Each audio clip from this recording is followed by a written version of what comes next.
Durante varias décadas, México ha sido semillero de relevantes diplomáticos de carrera, cuyo desempeño y habilidad en el manejo de la política exterior ha dejado huella.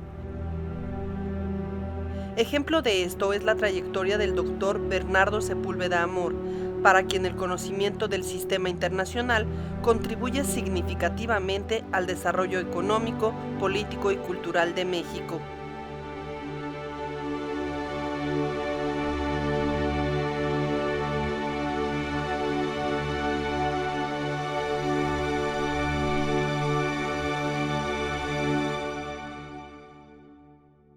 La diplomacia es un extraordinario instrumento para garantizar que los intereses nacionales de México, que están comprometidos en el ámbito exterior, quedan debidamente protegidos. El definir con toda precisión los objetivos que se quieren alcanzar es esencial para el ejercicio de la diplomacia, para que el diplomático mexicano tenga un pliego de instrucciones sobre qué es lo que tiene que hacer en el exterior. Yo en la historia moderna no conozco muchos ejemplos de líderes en la acción diplomática y la acción de la política exterior que tengan tan asimilado, tan digerido el concepto del interés nacional, tanto como Bernardo Sepúlveda. Como abogado, llevó a cabo una importante labor junto con otros juristas y académicos para incorporar al artículo 89 constitucional los principios de la política exterior mexicana. Una de las prioridades de su gestión en relaciones exteriores, sobre todo que él así se lo propuso al licenciado de la Madrid, al presidente de la Madrid, era integrar los principios rectores de la política exterior mexicana, que estaban dispersos en diversos instrumentos internacionales, la Carta de las Naciones Unidas, documentos del sistema interamericano y otros tratados internacionales firmados por México, se convirtieron en ley suprema para la conducción futura de la política exterior mexicana, tanto para el presidente de la República, como principal conductor, por así decirlo, de la política exterior, como también para los secretarios de Relaciones Exteriores y en general para el Servicio Exterior Mexicano encargado de la ejecución de la política exterior con base en esos principios constitucionales. Inicio mi carrera como diplomático mexicano gracias a Jorge Castañeda Álvarez de la Rosa, gran canciller mexicano, gran diplomático mexicano, que me incorporó a los quehaceres de la política exterior en el año de 1966, cuando yo regreso de la Universidad de Cambridge, después de 2 años de estudiar Derecho Internacional y Relaciones Internacionales. Entonces, gracias a él, en 1968, fui designado miembro de una delegación mexicana a una conferencia de Naciones Unidas tremendamente importante que se denominaba Conferencia de Naciones Unidas sobre el Derecho de los Tratados, que básicamente lo que hizo esa conferencia fue establecer la naturaleza, el alcance, la importancia, con reglas del juego muy claras. De hecho, es una convención, un tratado internacional sobre el derecho de los tratados, en donde se regula de principio a fin cómo funcionan los tratados. El periodo de madurez en su carrera diplomática llegó en 1982, cuando el presidente José López Portillo lo designó como embajador de México en Estados Unidos, un paso que le hizo ganar muchas experiencias, conocimientos y habilidades. Él va a Washington principalmente a tratar de atenuar las reacciones que se estaban dando, que se estaban originando por el problema del endeudamiento y la incapacidad de México para poder servir la deuda. Es un punto de inflexión muy importante en la historia económica de México, porque en 1982 se reorganiza nuestra relación con la banca internacional, con Estados Unidos, el presidente López Portillo toma la complicadísima decisión de nacionalizar la banca y de la Madrid entra en circunstancias muy complicadas a su mandato. Hacia finales de ese mismo año, ya estando Miguel de la Madrid al frente del gobierno, se nombra al doctor Sepúlveda como secretario de Relaciones Exteriores para el periodo 1982-1988. En 1982, recordarán ustedes que se genera la primera gran crisis del endeudamiento externo de México y de alguna manera se genera una redefinición de cómo tendría México que ver su relación frente a Estados Unidos, frente a la banca internacional y frente a los actores financieros en el mundo. En ese momento también había una tensión entre países de América Central y a toda costa se quería evitar una crisis bélica en la zona. México, a través del canciller Sepúlveda, fungió como mediador y en 1983 inició trabajos el Grupo Contadora, instancia multilateral que logró la paz a través del diálogo y el entendimiento político. En enero de 1983 nos reunimos en la isla de Contadora y por eso lleva su nombre, los 4 cancilleres, Panamá, México, Colombia, Venezuela. Y ahí acordamos emprender una tarea de negociación diplomática con todas las partes involucradas. Era una tarea dificilísima porque los intereses en juego eran totalmente contradictorios. La contra nicaragüense lo que querían era derrocar al gobierno sandinista y en el caso de El Salvador sucedía lo mismo, es decir, que hubiera un cambio revolucionario en El Salvador derrocando al gobierno que regía en esos momentos los destinos de El Salvador. Y en el caso de Guatemala, la situación era también crítica porque ya estaba muy acendrado el problema de la guerrilla y la violencia, en muchos casos de parte de los militares, tanto de Guatemala como los de El Salvador. Y además había un interés de parte del gobierno estadounidense de que el régimen sandinista no resultara un ejemplo en el sistema político de los demás países. Es decir, había un argumento contrario a que la Unión Soviética o el comunismo reinaran en Nicaragua y que se extendiera a otros países. President de la Madrid has asked me to convey to you a message in answer to the very important relation on the other side, there is translation. Al final del día me queda la satisfacción de que en 1988, en que dejo yo la Cancillería mexicana, se habían suscrito ya acuerdos de paz bajo los auspicios de Contadora que involucraban a todos los países de Centroamérica. Acto de imaginación política y de compleja gestión diplomática, el Grupo de Contadora propone, no impone, un sistema de paz y cooperación. Los compromisos políticos básicos están planteados. Cómo encontrar fórmulas de armonía política y equilibrio social en la tentación de las armas. Nuestra experiencia histórica muestra que la democracia como sistema de vida no florece en el entorno de la confrontación.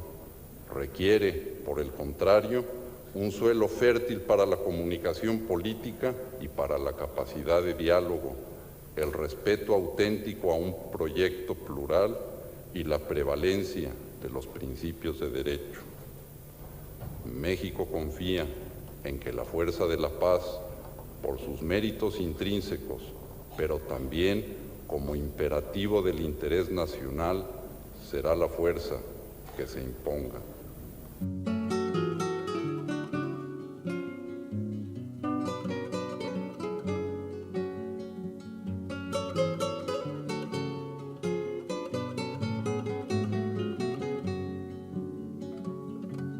peligrosísima intención, la del grupo Contadora, que ante el águila opresora pone alma y corazón, acción de gran voluntad, al nivel de diplomacia por países en desgracia, privados de libertad, para decirles verdad. Les hablo del Salvador, ese pueblo luchador, y su padre farabundo que hace temblar en el mundo su grito liberador.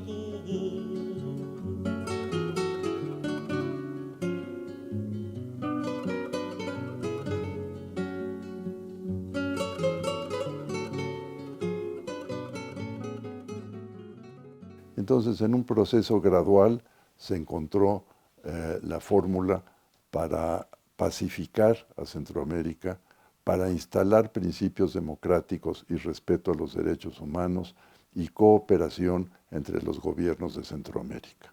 Fue un trabajo realmente muy interesante, muy formativo para mí como diplomático, como miembro del Servicio Exterior Mexicano, y muy diversificado, porque lo mismo era participar en reuniones sobre temas sustantivos, que también ver mucha de la información y de las necesidades logísticas de los viajes del canciller. Así que para mí en lo personal, esos 2-3 años que duró este esfuerzo de Contadora, y yo trabajando al lado del embajador Sepúlveda, fueron realmente no solo muy interesantes, sino muy formativos para mi carrera en el Servicio Exterior Mexicano. En ese tiempo, Ronald Reagan era el presidente de Estados Unidos y su política intervencionista ejercía mucha presión sobre México.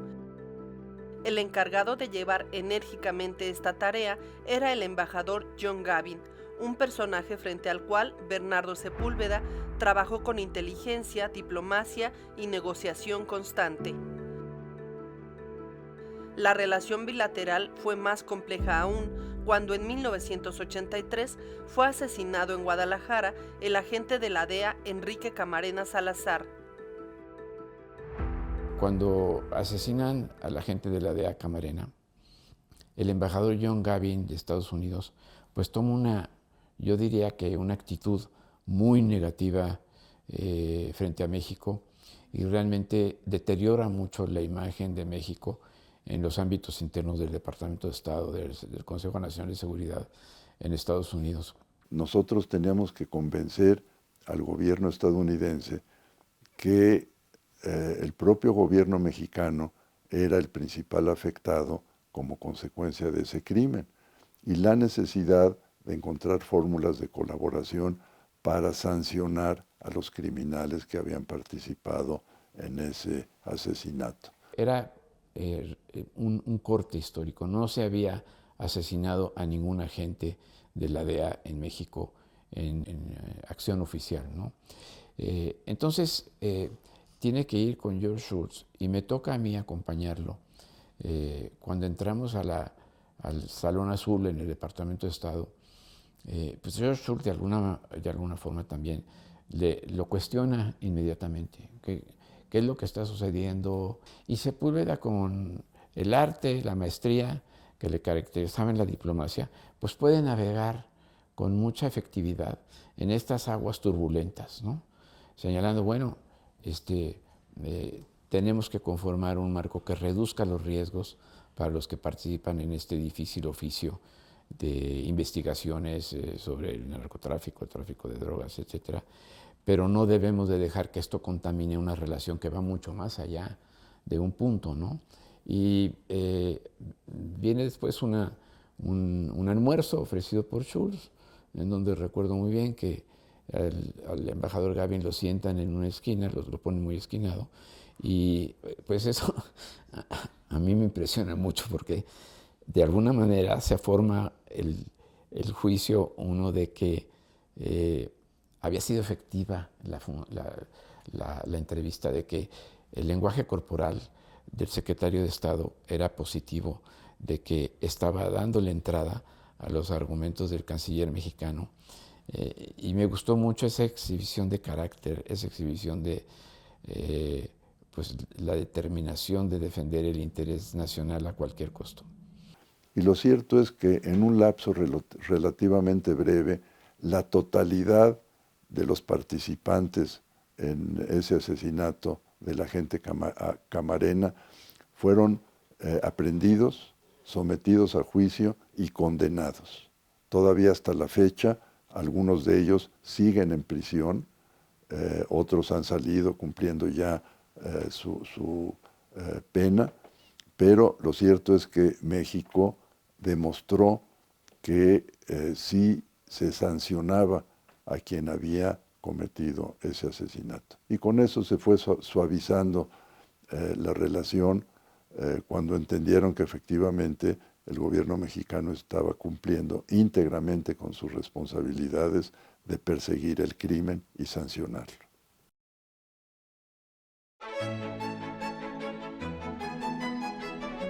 Una de las encomiendas más significativas en su trayectoria diplomática fue convertirse en juez de la Corte Internacional de Justicia de La Haya, misma que desempeñó del 2006 al 2015.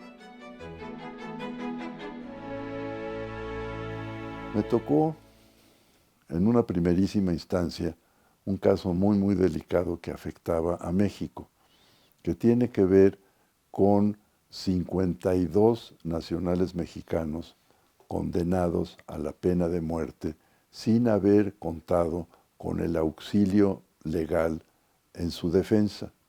Cualquiera que hubiese sido el delito que hubiesen cometido, no contaron con un abogado que les permitiera defenderse. Y hay una obligación de que cuando un extranjero es aprehendido y sentenciado, por ejemplo, a la pena de muerte, tiene el derecho a que su consulado participe en el juicio y consiga abogados que defiendan a esa persona. Es un derecho consagrado en el derecho internacional que no se había cumplido por la parte de Estados Unidos y que significaba haber dejado sin protección a esos nacionales mexicanos. Se acude a la Corte Internacional de Justicia y después de las presentaciones de los abogados de cada parte, la Corte, en el transcurso de varios meses, llega a la decisión que México tiene razón y que Estados Unidos violó la Convención de Viena sobre relaciones consulares al no permitir o auspiciar la participación del cónsul en la defensa del mexicano que estaba siendo sujeto a juicio. Y entonces la Corte ordena a Estados Unidos que se revise y se reconsidere la sentencia a la pena de muerte de esos 52 mexicanos. Esto fue, pues francamente, un triunfo importante para México.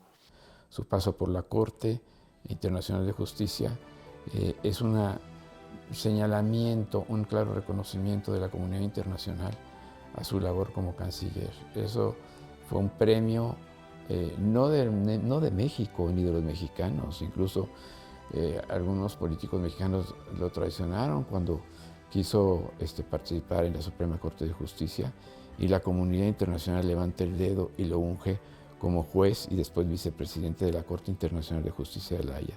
¿Hay algo más que eso en el derecho internacional? Lo dudo, es la cumbre. Tuvimos en ese periodo de 9 años, por una cuestión fortuita, un número significativo de casos entre Honduras y Nicaragua, entre Nicaragua y Costa Rica, entre Colombia y Nicaragua, entre Colombia y Ecuador, entre Perú y Chile, entre Argentina y Uruguay, México contra Estados Unidos.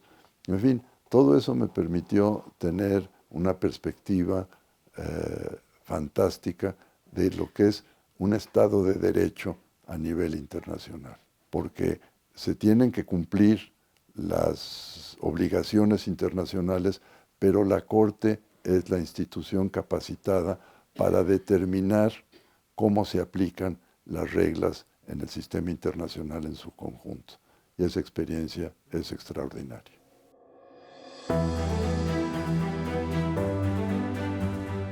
La Organización de las Naciones Unidas fue otro de los espacios donde pudo lograr que México se convirtiera en un miembro activo y reconocido en el sistema multilateral, primero como presidente de la Comisión para Cooperaciones Transnacionales y por último como miembro de la Comisión de Derecho Internacional. Me parece que México ha entendido desde un principio que el ámbito multilateral es fundamental para la defensa de los intereses nacionales. Es decir, en muchas ocasiones la relación bilateral, en el caso de un país de desarrollo intermedio como lo es México, no en todos los casos puede tener el poder de negociación que significa negociar con un gobierno más fuerte. Entonces, por la vía de Naciones Unidas, en muchas oportunidades se ha logrado proteger intereses mexicanos de manera muy importante.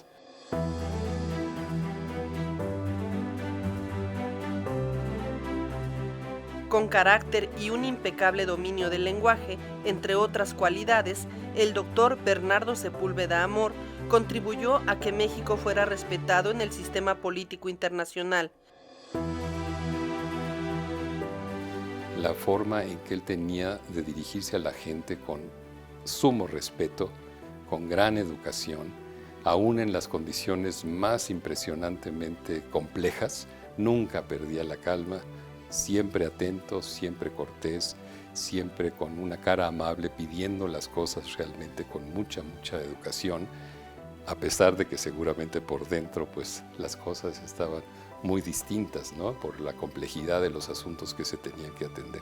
Y ese estilo de liderazgo, pues espero haberle aprendido yo en mi futura carrera en el Servicio Exterior Mexicano, esta capacidad de crear y formar equipo, de hacerle sentir a la gente corresponsable de las cosas, de delegar funciones, pero a la vez mantener la visión de lo esencial, la ecuanimidad y esa capacidad de entender claramente la esencia de los temas de negociación fue lo que siempre me impresionó mucho del embajador Sepúlveda y que yo procuré aprenderle para mi carrera futura.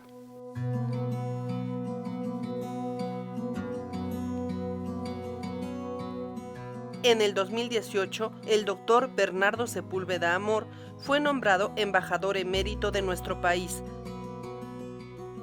Su voz y su experiencia siguen siendo referencia para sus colegas y para los futuros diplomáticos de México.